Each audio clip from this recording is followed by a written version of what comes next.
What is up, guys? It is Crazy Cray here with the Benchwarmers, bringing you another Benchwarmer War recap. Guys, we did it again. Excellent job. 67-63 over the Vikings Empire. Tough war. It looked really good. It was back and forth pretty much until the end, and then we just pulled away. We'll go ahead and take a look at this map. Unfortunately, they did have a maintenance break this morning. Took out all of the replays, so kind of sucks for us because I really wanted to get in here and show some of these replays, but I just haven't had a chance. And then finally, the weather keeps me inside and makes me do things like this. And then next thing you know, they had a maintenance break and just totally wiped them all out. So I apologize for that, guys, for slacking on that, but we'll talk about this war a little bit, and then hopefully we can push into the next war because that maintenance break also affected the war that we just ended. So, and it also kind of wiped out the war before this one. So, I am kind of slacking on the recap department. I get that. I apologize. You guys can totally blaze me in clan chat all you need to, or leave it in the comments below. Tell me how much Crazy Cray sucks. Totally acceptable for me. So I do apologize, guys. All right, so we did fight these guys. Vikings Empire, level 9 clan looked really good. Had some good solid base layouts. 137 wins. So they had just a few more wins than us. We had about 130 whenever we did this one. And they look good. They had some really solid Town Hall 11, 10s, and 9s. They had some really good base layouts, and we pulled it off. So we'll go and take a peek here. This is everything that they did to us. The difference was they could not monopolize on this very first attack on the number 1 here, the big attack. They did only get 1 star, and our number 1, Banana Hammock, Town Hall 11, epic player. Really glad he's here with us. Pulled a 2-star on both their 1 and 2. So that was nice. That was they only had a 3-star on these top 2 and versus our 4. So anytime you can produce more stars than them on their tops, you're lined up for success, because we know that our back end 9s can really do some damage on their Town Hall 9. So and it was really nice strategy, because Banana Hammock went on ahead and took their number 1 and their number 2, which really freed up me to hit their 2 top Town Hall 9. So I really can't praise that we owned them, but we did 3-star their 2 top Town Hall 9. So. And Banana Hammock did an excellent job on their 1 and 2. So I couldn't ask for a better turnout on this one, and a better teammate to do that with on that top. So they did 1-star him. They got a 2-star on me with 61%. Is their Town Hall 10. And then, kind of trickled down from there. Their number 3 did hit his mirror, and also number 4 got a 3-star on Coast. That was actually one of the first attacks that came out of the war, was that 3-star on Coast. So it did kind of set the pace for us. So we was a little worried, that they had some really good solid attackers. I mean, they did have some solid attackers, and we seen that as far like their stats did reflect that. So we knew it was going to be tough, but it was a fun war. So looking at their number 1, he dropped down and tried to do this towards the end. And actually, this was one thing that really hurt them, guys, was their Town Hall 11 could not 3-star Town Hall 9. I apologize, but there is no sense in that. If you're Town Hall 11, you should really learn your clash by then. And a Town Hall 11 should just steamroll a Town Hall 9. A Town Hall 10 should steamroll a Town Hall 9. But, I guess I can't be too hard on him, because there are some people that just play the game, and I don't know. They may not war as much, or he may not have his practice. I don't know, but 2 stars on Midget Bikini, Town Hall 9. We kind of chuckled about that. So he just couldn't get it done. And then their number 6 on Daddy got 60%. Their number 7, Zumba Queen, 58% on Rebel. So you can just kind of see these stats. We'll just kind of roll through them here. And they actually did try to do some cleanup attacks towards the end, and they failed. So we were really excited about that, and then we just totally dominated right at the end. So it actually went pretty good. Creedler's base holding up really well.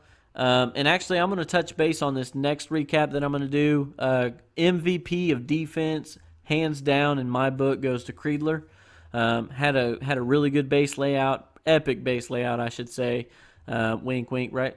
But no, epic base layout, and I mean, we're going to talk about that. I ain't even going to get into it. So he's had this base layout for quite a few wars now, and it's done a lot of good. So he doesn't even have Expos down, so that's why I'm really ranting and raving about this base layout, because when people are only pulling 2 stars on it, they really underestimate the firepower on this base, even without Expos. And it really did work quite well for him. So the rest of these pretty much 3-star. They didn't come and pick up Boss of Nothing, which I was surprised, but it was towards the end. They didn't have that cleanup attack. Might have put them up top, but it is what it is. So we're going to jump over here, and we're going to go on ahead, and we'll start at the bottom. Guys, again, I apologize for the replays. They're just not here. They're not available. I just can't stress it enough how apologetic I am. But because I really did want to show these. It was just such a good war. I wish that I had recorded this. And it was sad because before I went to bed, I really thought about doing this recap, but I was so tired. I was like, you know what? I'm just going to wake up early. I'll make me some coffee, and I'll go ahead and do the recaps. I'll do both recaps in the morning. And then I was going to do this current war that we just finished this evening because I knew it was supposed to be really crappy weather and keep me inside. But that wasn't the case. So, I regret not doing it. So 25, Boss of Nothing come in here, got 100%. Excellent job. And then we got Allie. She came in on 24, 3-star attack. And then BJ, General War Lee, smoked 23. Let's see, correction, Allie came in on 24. I apologize. I may have said 23 just a second ago. BJ came in on 23. And then Skittles on 22, did a great job on that one. And then Dragon picking up 3 on 21, excellent job too. And Cray on 20, that was a cleanup. That was just basically got to go low, pick up a star. We didn't have any more Town Hall 8s or anything to come low and hit that. I was a little sad about it, but you know what? The way I look at it, guys, whenever you're doing a war, I'll be honest with you, war loot comes last. That is the absolute last thing that we're ever going to worry about in a war. The only time that we're going to say, hey, you know what, loot hits are open, is if we know for sure. And I'm pretty good at figuring out how the turnout is going to be, as far as like what we're going to do and what they can possibly do. Sometimes, I am a little surprised at the turnouts, but I'd say probably 95% of the time, I'm usually spot on. So if you guys are in war trying to, farm war loot, that's not going to happen. So if that's the case, you just need to opt out, start farming, and forget about war. But if you guys are serious about war, the biggest thing that I can honestly say is that war is war.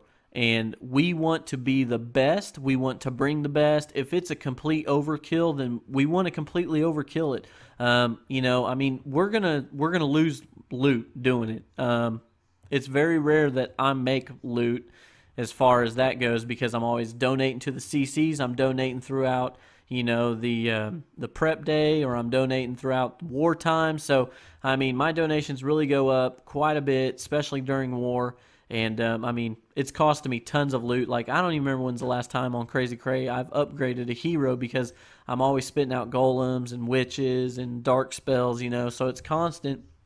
So I just want you to put that in the back of your head that we are not here to make loot. We are here to beat another clan's ass into the ground and into submission and hopefully make them quit. That's what I want to do. So that is our goal, is to completely annihilate another clan for bragging rights, to say, hey, you know what? You just got steamrolled by the bench warmers, and that's it, man. That's the bottom line. So if you're here for war stars or war loot, kiss it goodbye.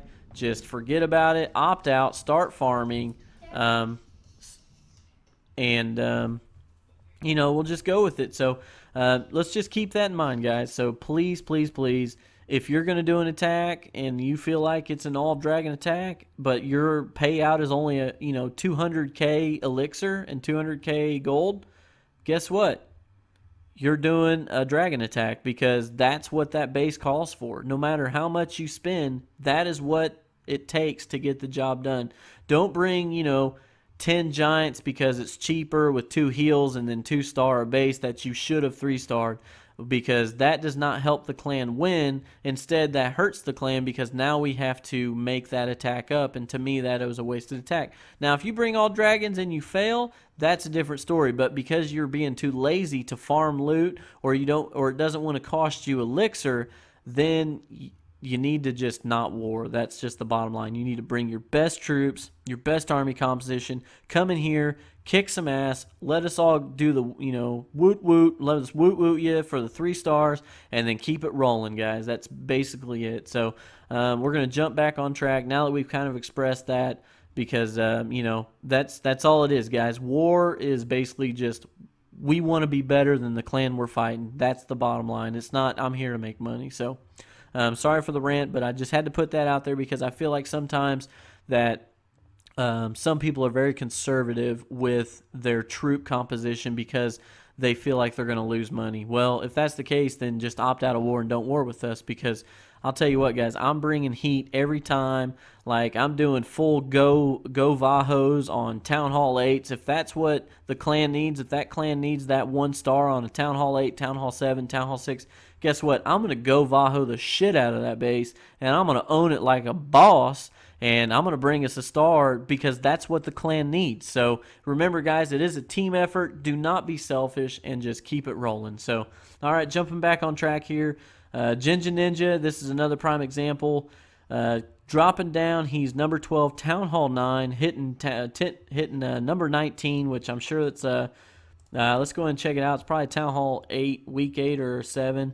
Yeah, it's a week 8. So, I mean, that's prime example right there. Town Hall 9, hitting that 8, and just pulling that 3 stars for a cleanup. So, thanks, Ninja, for that.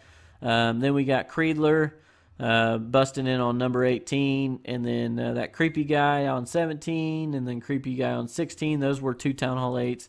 And then right here's where their 15 start. I mean, their Town Hall 9 on 15. Queen Winter hitting it, and then Patrick pulling the 3. Excellent job, guys. Keep up the good work. Midget, sorry, skipped over Midget. Midget coming in on 13 and just annihilating that base. And Jared hitting 12.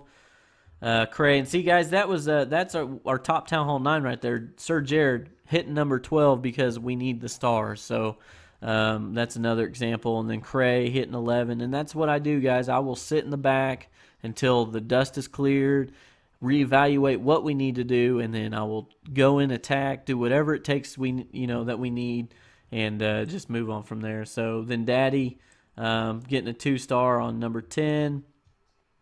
Coast pulling the big guns on 2-star on number 9, and Ben getting 2 on 8. Then we got Daddy getting 2 on 7, and so on and so forth. So you guys can look right here. Got Coast again on 5, Rebel on 6. Crazy Cray, here it is, pulling these 2 top Town Hall 9s. Got those 3 stars on my Town Hall 10, and then of course the big show right here, Banana Hammock, taking on their number 2 and number 1 with barely got that 2-star. I was really excited he grabbed that, because I know his attacks are huge for us, as well as this Town Hall 10 as well. So I knew once he got that, I was super excited. And these 2 bases, guys, I know you really can't see, but they were the exact same layout for bases. So you can tell he had a misfire on this one, but if you look at number 1, and this actually was a better defensive base, he came in and just 74% on their number 1 Town Hall 11. So that just shows you that troop placement and spell placement is crucial, and he knew it too. He kind of flubbed it, and we were just really lucky he pulled out that 2. So excellent job, guys. Great war. Like I said, it was fun. Ending final was 67-63. 89.32 destruction versus the 88.36, so it was really close war. If they could have caught up as far as star-wise, they probably would have beat us in percentage destruction, but, they didn't. So we'll go in and take a peek here. This was our team. Did an excellent job again. So Crazy Cray pulled a 6-star war, Banana 4, Sir Jared, now look at this, guys. See, these were cleanup attacks. This is our top Town Hall 9 cleanup attacks. Got an extra star on 10. It was a really bad attack. I'm not going to lie. I really botched on that one. And then picking up one more. So right here, this is just proof. You know, I'm hitting low Town Hall 9s. So they're not loot hits. And, of course, I'm not getting war stars. I'm getting 2 stars. So just keep that in mind that that's what we're here for. We're here to win. We're here to kick ass and take names, and we did that this one. So just keep that in mind, guys. I can't not stress that enough. I mean, it's just insanely just, I can't even talk. It frustrates me because some people just do not do that. So please do that, okay? So Daddy and Midget, see, look at that. Daddy didn't even pull any stars for this war. I was trying to get those 3-star attacks, could not get it going. And it was a sad day. So there's Rebel. He took off. He went to go help a buddy's clan out. Some shit, I don't know. And then so going on such and so forth. So anyway, guys, excellent war. I do apologize. We didn't have any replays on this one. So this is the current one we just had. Oh, actually, we're in the middle of starting one right now. This was the nuts. Then this was the next one that we just had right here.